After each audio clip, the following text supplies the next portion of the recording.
নমস্কার, আমি স্বপন ওয়েব নিউজে আপনাদের সকলকে স্বাগত। রাজীব কুমারের কপালে দুঃখ আছে। আজকে সুপ্রিম কোর্টে সারদা চিটফান্ড মামলায় ট্যাম্পারিং এভিডেন্স, তথ্য প্রমাণ লোপাট করার যে অভিযোগ তার বিরুদ্ধে এসছে, শুধু তাই নয়, সলিসিটর জেনারেল তুষার মেহতা তার বিরুদ্ধে কন্টেম্পট পিটিশন ফাইলও করেছেন। তিনি কন্টেম্পট অফ কোর্ট এটার পিটিশনও তার ফাইল হয়েছে তার বিরুদ্ধে। 2019 সালে এসএলপি ফাইল করা হয়েছিল, সিবিআই ফাইল করেছিল। তখনকার সিজিআই যিনি ছিলেন, তার সঙ্গে বিচারপতি গাভাই, আজকে যিনি প্রধান বিচারপতি, আর সূর্যকান্তের বেঞ্চে এটা ফাইল করা হয়েছিল। সেইটার পর থেকে আজকের এই মামলা একটা অন্য দিকে, নতুন দিকে মোড় নিয়েছে। রাজীব কুমার 1989, উনি 89-এর আইপিএস, তিনি ইউপি ক্যাডারের একজন আইপিএস। পশ্চিমবাংলায় এসে 2000 আগের তৈরি, অর্থাৎ বামফ্রন্টের জামানায় তৈরি এই যে সারদা চিটফান্ড, এই সারদা চিটফান্ডের আন্ডারে প্রায় 200টা প্রাইভেট কোম্পানি তৈরি করা হয়েছিল। সবটাই ফেক। এই কোম্পানিগুলো লোকেদের প্রলোভিত করত, রিটার্ন, প্রচুর হাই রিটার্ন দেওয়ার লোভ দেখিয়ে তাদের কাছে টাকা রাখার জন্য তাদেরকে প্রলোভন দেখিয়েছিল। এটা পঞ্জি স্কিম, এই পঞ্জি কোম্পানিগুলো তৈরি করা হয়েছে। এই রোজ ভ্যালি রয়েছে, তার সঙ্গে সারদাস রয়েছে, অসংখ্য কোম্পানি তারপরে গজিয়ে উঠেছিল। বামফ্রন্টের জামানা চলে যাওয়ার পর এই বিপুল পরিমাণ টাকার লুটপাট হতে থাকে এবং তার আগে থেকেই সরকারে আসার জন্য তৃণমূল কংগ্রেসের বিরুদ্ধে অভিযোগ ওঠে। তৃণমূল কংগ্রেসের নেতা মন্ত্রীরা এখান থেকে বিপুল পরিমাণ টাকা নিয়েছে, এই অভিযোগ ওঠে। অনেক নেতা মন্ত্রী জেল কাটে। কিন্তু মূল অভিযোগ যার দিকে ছিল কুণাল ঘোষ, আপনাদের মনে থাকবে সেই সময় পুলিশের দেওয়াল, ওই পুলিশের গাড়ি থাবড়ে থাবড়ে বলতো সারদার সব থেকে বড় বেনিফিশিয়ারির নাম মমতা ব্যানার্জি। বড় বেনিফিশিয়ারি কে আমরা বলতে পারবো না, কিন্তু এই মূল অভিযুক্ত যে তার যে কল ডেটা রেকর্ড, এই কল ডেটা রেকর্ডকে নষ্ট করেছে, অভিযোগ উঠেছে কার বিরুদ্ধেই? রাজীব কুমার। রাজীব কুমারকে তখন মমতা ব্যানার্জি এসআইটির প্রধান করে দিয়েছিল এই গোটা সারদা কেলেঙ্কারির তদন্ত করার জন্য, অর্থাৎ বিড়ালকে দিয়েছিল মাছ পাহারা দেওয়ার জন্য। ফল যাওয়া হয়েছে তাই। মমতা ব্যানার্জির উদ্দেশ্যই ছিল যে এই সমস্ত তদন্তে তার নামে যদি কোথাও কোনো যোগ খুঁজে পাওয়া যায়, সেই যোগগুলোকে ধ্বংস করে দেওয়া। এটাই বিরোধীরা বারবার অভিযোগ করে। এবং রাজীব কুমার এই কল রেকর্ড নষ্ট করেছে, শুধু তাই নয়, এর বিরুদ্ধে আরও অভিযোগ রয়েছে। এর বিরুদ্ধে অভিযোগ রয়েছে যে এই রোজ ভ্যালির যে এফআইআর, সেই এফআইআরটাকে ও সাপ্রেস করে দিয়েছিল।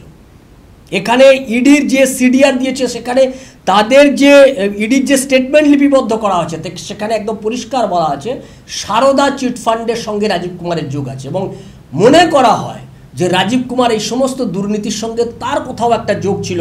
এই জন্যই দুর্নীতিগ্রস্ত নেতাদেরকে বাঁচানোর তার একটা দায় পড়ে গেছিল, কারণ না হলে সে বিপদে পড়বে। এই কারণেই এই নেতাদেরকে সে বাঁচানোর জন্য চেষ্টা করেছে এবং ডেলিভারেটলি করেছে, উদ্দেশ্য প্রণোদিতভাবে সে সমস্ত কল ডাটা রেকর্ড, অর্থাৎ যে মূল প্রাইম অ্যাকিউজ, সেটাকে নষ্ট করেছে। আপনাদের মনে থাকবে যে একে যখন গ্রেপ্তার করার জন্য প্রায় 40 জন সিবিআই অফিসার ফেব্রুয়ারি 3 ফেব্রুয়ারি 2019 বাড়িতে গেছিল, তখন মমতা ব্যানার্জি তার বাড়ির সামনে ধর্ণা দিয়েছিল। ঘটনাটা আমাদের সকলের জানা। ধর্ণা দিয়েছিল, তাকে ঢুকতে দেয়নি, সিবিআইয়ের আধিকারিকদের ঢুকতে দেয়নি, বসে পড়ে। তারপর থেকে রাজীব কুমার আড়ালে চলে যায়, রাজীব কুমারের বিরুদ্ধে মামলা হয়। সেই 2019-এর পর থেকে প্রায় 6 বছর মামলাটা কীভাবে সেভাবে সুপ্রিম কোর্টের সারফেসে আসেনি। আজকে সুপ্রিম কোর্টের বিচারপতিরা সেটাও জিজ্ঞেস করেছে। তারাও জানতে চেয়েছেন যে 6 বছর ধরে এই মামলাটা যখন আসেনি, তখন এর গুরুত্ব কী থাকতে পারে।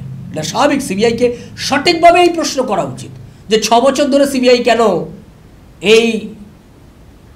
তারা কেন হঠাৎ করে এই শীত ঘুমে চলে গেছিল। এই প্রশ্ন স্বাভাবিক উঠবে, সিবিআইয়ের বিরুদ্ধে এই প্রশ্ন উঠবে এবং সিবিআই সেই উত্তর দেবে। যদিও এটা বলেছেন সলিসিটর জেনারেল তুষার মেহতা, তিনি এটা বলেছেন যে এই মামলা অতীব গুরুত্বপূর্ণ, কারণ এর সঙ্গে প্রায় 2 কোটির ওপর মানুষ এই মামলায় এই চিটফান্ডের দ্বারা প্রতারিত হয়েছে।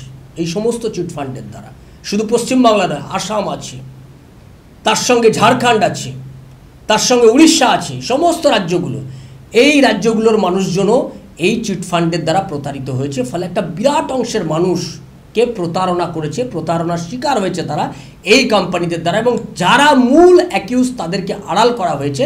তুষার মেহতার এই কথা শোনার পর সুপ্রিম কোর্ট আজকে যে বলেছেন যে আগামী 17ই অক্টোবর 2025 সুপ্রিম কোর্টের প্রধান বিচারপতি সিজেআই গাভাই অ্যান্ড জাস্টিস চন্দ্রম তার বেঞ্চে, ডিভিশন বেঞ্চে এই মামলাটি উঠেছে। তারা বলেছে যে এই গোটা ব্যাপারটা 17 তারিখ তার হিয়ারিং হবে এবং তারা শুনবে।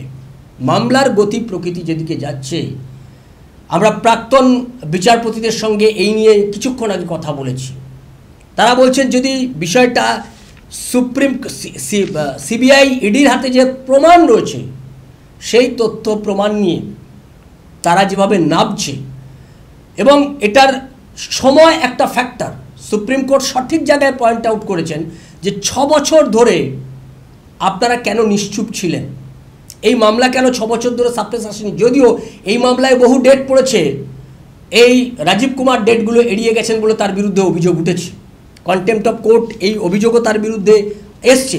ফলে সেক্ষেত্রে আগামী 17 তারিখে সুপ্রিম কোর্ট এই ব্যাপারে একটা বড় পদক্ষেপ নিতে পারে। তার বিরুদ্ধে সবথেকে বড় অভিযোগ হচ্ছে সিবিআই সুপ্রিম কোর্টে গেছে যে অ্যান্টিসিপেটরি বেল, সেই যে অ্যান্টিসিপেটরি বেল নিয়ে সে যে বসে আছে এটাকেই চ্যালেঞ্জ করেছে সিবিআই। ফলে অ্যান্টিসিপেটরি বেল যদি ক্যান্সেল হয়ে যায় 17 তারিখ, যদি এই অ্যান্টিসিপেটরি বেলটা ক্যান্সেল করে দেয় সুপ্রিম কোর্ট, তাহলে সিবিআইয়ের হাতে গ্রেপ্তার হওয়ার হাইলি সম্ভাবনা, বিরাট সম্ভাবনা রয়েছে রাজীব কুমারের।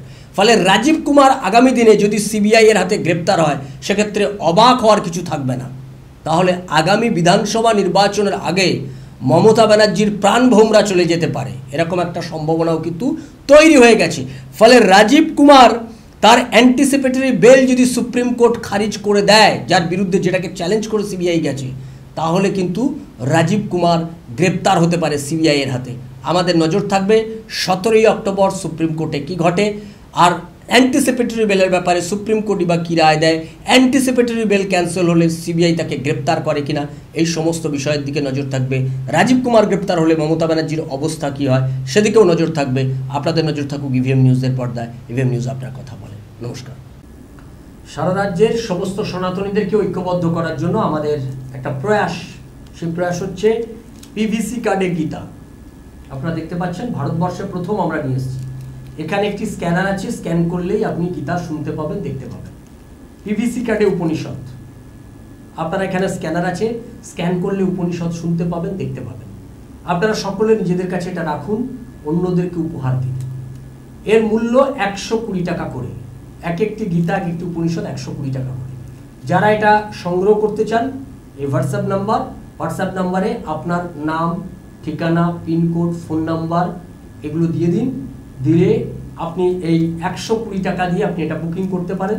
যদি অফিস থেকে সংগ্রহ করেন 120 টাকা, আর যদি আপনি বাড়িতে বসে নিতে চান 120 টাকার সঙ্গে কুরিয়ার চার্জ যুক্ত হবে। আপনারা এটা গোটা রাজ্য জুড়ে আমরা সমস্ত সনাতনীদেরকে ঐক্যবদ্ধ করার জন্য এই কাজটা আমরা করছি। এটাতে আপনারা যারা এটা সংগ্রহ করতে চান আমাদের সঙ্গে সত্য যোগাযোগ করুন। আর গীতা উপনিষদকে কেন্দ্র করে আগামী 2রা নভেম্বর রবিবার ন্যাশনাল লাইব্রেরিতে আমরা একটি সনাতনী উৎসব করছি। যারা সেই সনাতনী উৎসবে আসতে চান আমাদের সঙ্গে যোগাযোগ করে কার্ড সংগ্রহ করে